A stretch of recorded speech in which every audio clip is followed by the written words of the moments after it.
Assalamualaikum guys, halo para kaula muda.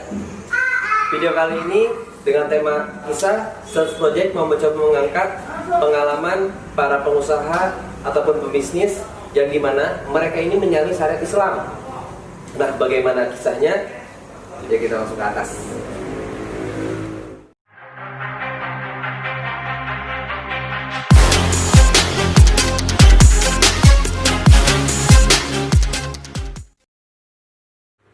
Assalamualaikum guys, halo para kaula muda. Balik lagi di channel gua. Kali ini gua bahas buku yang isinya itu adalah masalah hutang.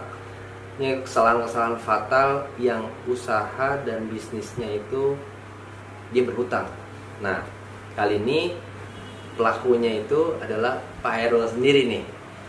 Katanya sih hutangnya itu, bunganya deh kita sebut bunganya, udah bisa kebeli Pajero 1. Buset dah. Oke, gimana ceritanya, kisahnya? Kita langsung tanya ke Pak Hairul. Gimana Pak? Terima kasih Mas Anil. Assalamualaikum warahmatullahi wabarakatuh. Robi Soleh Sodri wa istri Amri waluk datang bilisani pengkoli. Sahabat, saya harus ceritakan dari awal kenapa saya hampir terjebak dengan utang. Saya lulus kuliah dari UNJ Jakarta, Universitas Negeri Jakarta, dulu IKIP namanya. Jurusan saya Teknologi Pendidikan. Itu jurusan yang membahas tentang media pembelajaran sekolah. Alhamdulillah 2003 saya lulus kuliah dan langsung kerja ikut dengan alumni di SMA. Nah, perusahaan tersebut bergerak di bidang kontraktor di alat peraga sekolah situ itu. Kebetulan sejajar dengan profesi saya. Nah, 2007 saya mencoba mandiri, berwira swasta, menjadi pengusaha. Modal pun sendiri, tanpa ada modal dari bank. Alhamdulillah keluarga support, tabungan dari istri dan saya, kita mulai usaha. Ya, dengan bermodal 27 juta, waktu itu kami punya bajai 2. Awal mula kami punya usaha itu, kami jual untuk bangun perusahaan. Nah, dari bajai itu, 27 juta kami jual bajai, kami bangun perusahaan bergerak di bidang peraga sekolah. Dengan merek Pori Media. Mungkin kalau Dinas Pendidikan di Indonesia tahu merek Pori Media, dia eksis di media pembelajaran di situ. 2007 kami mulai action dan langsung melejit. Alhamdulillah kami diterima di market, di pasar, respon pembeli luar biasa. Akhirnya kami kebanyakan order. Alhamdulillah tumbuh usaha kami. Dan 2008 mulai datang yang namanya bank. Si abang datang menawarkan ke kami untuk, ayo Mas Hairul, yuk gimana caranya bangun usaha, kami modali. Karena kami belum ngerti ilmunya, kami tergiurlah dengan tawaran si abang itu. Plafon pertama ketika kami hutang itu disetujui 250 juta. Awal kami hutang 250 juta. Uang itu kami gunakan untuk usaha dan tumbuh lagi. Tahun berikutnya naik jadi 1,5 miliar. Tahun berikutnya tumbuh lagi, kreditnya, utangnya 5 miliar. Tumbuh lagi sampai akhirnya 2013 itu total hutang kami sudah menyentuh di angka 58 miliar. 2013, 2014, 2015 utang kami sudah di angka segitu. Bunganya saja tiap bulan itu, Mas Anil perlu hitung, kalau bunganya itu 13% per setahun, maka rata-rata sebulan itu 1,1% bunganya, maka saya harus mengalokasikan bunga denda saja, bunganya dari plafon kredit saya itu kurang lebih 600 juta untuk bayar bunganya tok. Maka setara dengan mobil Pajero atau Fortuner baru tiap bulan. Karena beban bunga yang luar biasa dan tidak ngerti ilmunya bahwa ternyata mengembangkan bisnis dengan utang itu adalah suatu kesalahan fatal, yaitu tidak sesuai dengan syariat agama. Makanya ketika saya berusaha dengan menggunakan keuangan yang tidak sesuai syariat, timbul masalah terus. di kantor timbul masalah, di customer timbul masalah, keberkahan jauh, pusing luar biasa. Akhirnya kita terperosok, tidak bisa bayar kewajiban kami, mandeklah di situ, ya kan? Pusing yang luar biasa.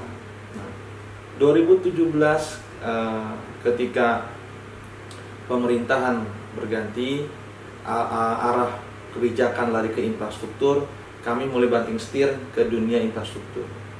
Di situ kami mulai mengutang melising truk alat berat. Kami usaha di pemecah batu di Bengkulu.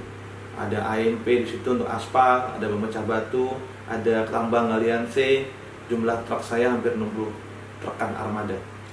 Jadi utangnya luar biasa. Jadi saat itu 2017 tuh udah mulai stuck, terkunci di situ, bisnis nggak barokah, utang membengkak, ya dari utang 250 juta sampai di angka 58, bunga yang sebesar itu, leasing juga hampir 12 titik, bank ada 6. Jadi kerja kita udah nggak fokus. Kerja kita fokus mikirin utang dan fokus mikirin kerjaan, akhirnya terbagi, akhirnya berantakan.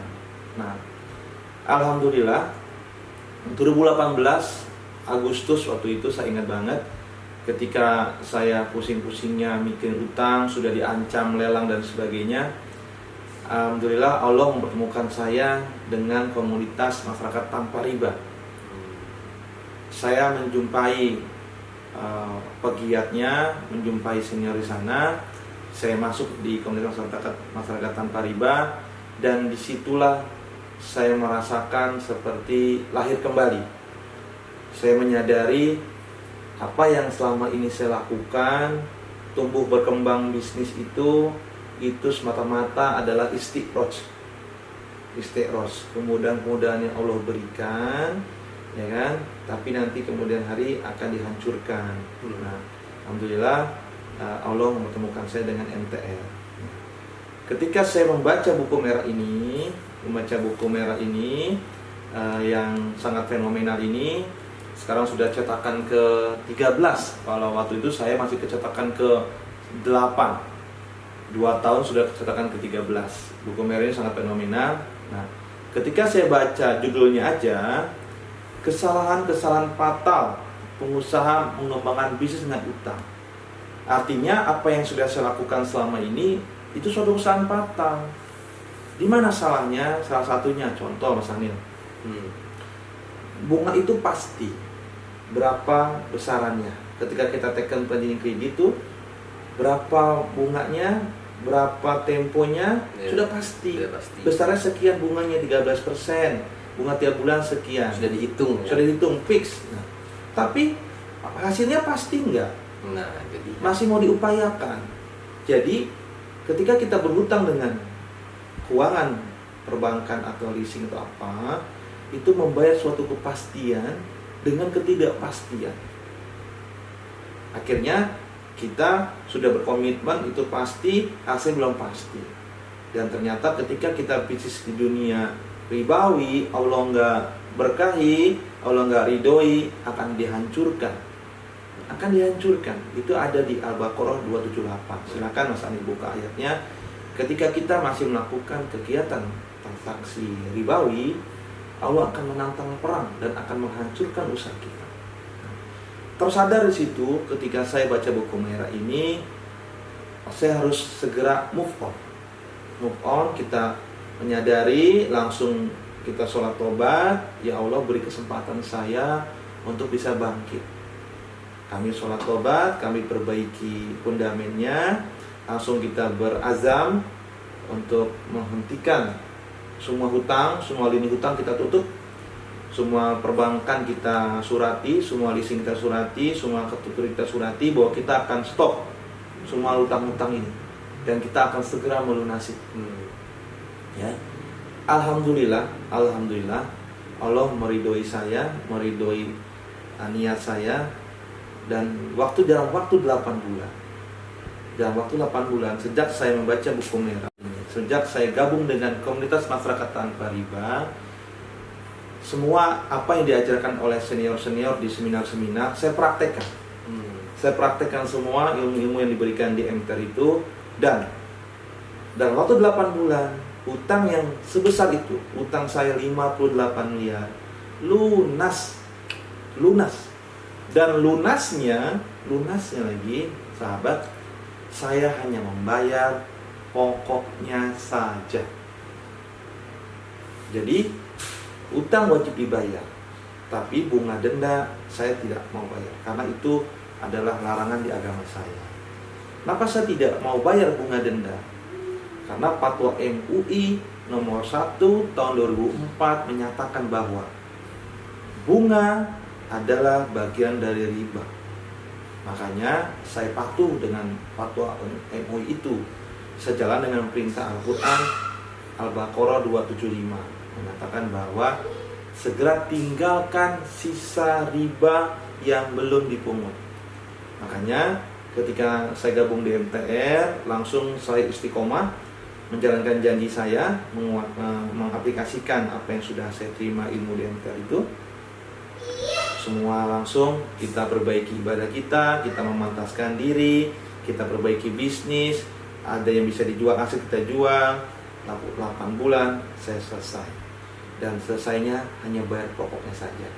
Bahkan Mas Anil, ada suatu bank BCA itu menghapus bunga saya itu dari utang di BCA itu. Saya utang 35 miliar, bunga dendanya 4,9 miliar dihapus. Kok bisa dihapus ya? Dihapus. Kok bisa? Awalnya nggak bisa. Karena bank pasti di awal nggak bisa, karena Mas Heru kan sudah taken kontrak, berikan bagian kredit. Jadi saya sampaikan ke banknya bahwa saya Muslim wajib bayar utang, tapi saya Muslim dilarang untuk membayar bunga itu. Bunga yang sudah kamu pungut, bunga yang sudah bank pungut selama ini saya nggak bahas. Yang saya bahas adalah, yang saya mohon adalah bunga yang belum dipungut. Karena agama saya sangat bijak, tinggalkan sisa riba yang belum dipungut. Jadi yang sudah dipungut saya nggak bahas. Nah yang belum, jangan tinggalkan. Hari ini saya ada kewajiban bayar utang, hari ini saya ada larangan bayar bunga. Maka saya akan melaksanakan kewajiban saya setelah larangan ini dihapus dulu. Alhamdulillah Allah membulak-balikan hati mereka, dan akhirnya pihak perbankan menyetujui apa yang saya mohon berdasarkan keyakinan saya, berdasarkan fatwa MUI, dan alhamdulillah mereka menghapus bunga dendanya saja itu 4,9 miliar. Masya Allah.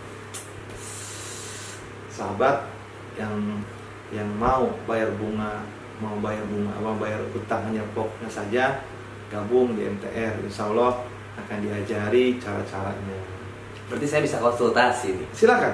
Nah, tugas kami, karena sudah kami merasakan manfaatnya setelah membaca buku merah ini, sudah luar biasa nih, kami merasakan manfaatnya, dan kami wajib menularkan apa yang sudah kami rasakan, apa yang sudah kami merasa manfaatnya, dan terbukti itu real, tidak rekayasa, dan kami wajib menyampaikan kepada teman-teman yang lain. Bagi teman-teman yang masih berhutang, segera tinggalkan hutang dan segera lunasi dan segera bayar secepatnya. Kenapa itu harus segera dibayar? Karena kita tidak tahu berapa sisa umur kita. Iya, betul. Masalahnya punya utang nggak ngomong-ngomong? Kalau ngomongin hutang saya punya nih, Pak. Cuman mungkin saya akan berbagi cerita, nanti kita konsultasi di bawah. Baik. Jadi Mas Anil baca bukunya. Oh, udah pasti. Seperti yang dulu saya lakukan, baca bukunya sampai tuntas. Bagi yang belum, silakan hubungi pegiat MTR yang ada di seluruh Indonesia, dari Sabang sampai Merauke ada. Pegiat MTR ada di mana-mana, bisa buka di Facebooknya MTR, bisa lihat di YouTube-nya MTR. Ribuan testimoni ada di situ. Termasuk testimoni saya bahwa saya sudah lepas dari utang. Hari ini saya tidur lebih nyenyak. Sebelumnya Mas Anil waktu masih berhutang, ya. Ketika kita mau tidur, gelisah luar biasa. Ya, saya juga rasakan itu. gelisah, nggak bisa tidur mikirin utang besok bagaimana gitu kan, besok ditagih-tagih kolektor, besok datang debt kolektor, datang pihak perbankan, malam gelisah, tidur selalu dini hari terus karena nggak bisa gelisah. Siangnya kita lagi kerja, lagi terbangun, terhina. Telepon kita diteleponin terus, ditagih-tagih, dimarahi, teror, bahkan didatangi kantor kita. Waduh. Akhirnya apa? Malam gelisah, siang terhina. Akhirnya kita kerja nggak fokus. Kita kerja akhirnya terbebani pikiran kita dengan utang tadi. Makanya pelaku usaha yang mengembangkan bisnis dengan utang, dia nggak akan fokus. Coba sahabat pendengar yang hari ini malah punya utang, fokus nggak? Pasti nggak fokus. Malam kasih gelisah. Dan ketika ibadah pun nggak konsentrasi. Nah, itu dia. Nah, pasti akan terpikirkan, Terbelah fokus terbelah kita, guys. pikirannya. Nah, segera lunasi utang. Dan hari ini ternyata bebas utang tuh Mas Anil ya. Enak banget. Aduh, jadi pengen nih guys. Enak banget kalau nggak ada utang tuh. Aduh. Dulu kita alasan keluarga, kerja pagi pulang malam, alasannya kerja untuk keluarga. Iya. Saya pamit pergi ke kantor, bilangnya apa? Untuk keluarga, kerja untuk keluarga. Ternyata uang yang kita dapat itu untuk dia terus, untuk si abang terus, untuk bayar Si bank, abang bayar ini pinjaman. Sebulan kurang lebih 600 juta. Untuk keluarga nggak nyampe 10 juta. Dia boro-boro separohnya. Untuk bank 600 juta, untuk keluarga paling 10-20 juta. Jadi sebenarnya itu kita kerja buat siapa? Buat si abang nih. Buat yang ngasih utangnya. Ya kan? Aduh, Masya Allah, Kita banting dari pagi sampai malam, tidur, bangun tidur sampai tidur lagi, kerja untuk bayar dia, untuk bayar si abang, bayar leasing dan sebagainya. Jadi keluarga dapat sisanya, bahkan nggak kebagian. Aduh, jangan deh guys. Jadi enaknya di mana? Nggak enak tuh ngutang tuh, nggak enak banget. Jadi sahabat, segera tinggalkan utang. Tutup pintu utang, surati mereka, tutup. Minta waktu untuk melunasi dan mohon jangan bayar bunganya, karena itu dilarang di agama kita. Catat nih guys. Lihat Fatwa MUI nomor 1 tahun 2004, klik di Google. Fatwa MUI nomor 1 2004, print, baca di situ. Jelas bunga bank, leasing dan sebagainya adalah bagian dari riba, dan riba adalah dosa besar. Sekarang kita lebih takut dengan Tuhan kita apa dengan perjanjian itu. Nah, ayo silakan teman-teman kira-kira gitu.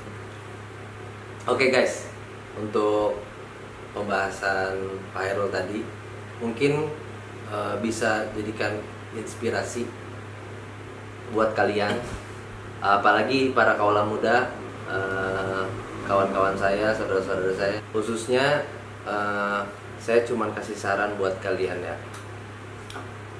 Kalau kalian memang benar-benar pengen usaha atau bisnis, jangan pernah yang namanya ngutang. Titik gitu doang. Karena udah banyak contoh dan ini. Nah, oke. Mungkin Bapak ada sedikit. Nanti di lain waktu kita akan bedah satu persatu. Soalnya banyak statement, wah nanti kalau kita nggak modal, nggak minjem uang, dari mana kita berusaha? Itu suatu pemikiran yang salah. Nanti kita akan bedah di lain kesempatan bagaimana strategi-strategi yang diajarkan sesuai dengan agama kita. Ya, tunggu nanti kita akan bikin acara sendiri, kita akan ajarkan kiat-kiatnya. Oke, kalau gitu guys, jangan lupa like ya, share, apalagi harus di-share ini karena orang-orang butuh yang namanya cara bagaimana melunasi hutang. Dan jangan lupa subscribe itu gratis, tis. Oke, kalau gitu sampai jumpa, ketemu di video selanjutnya. Assalamualaikum warahmatullahi wabarakatuh. Waalaikumsalam warahmatullahi wabarakatuh.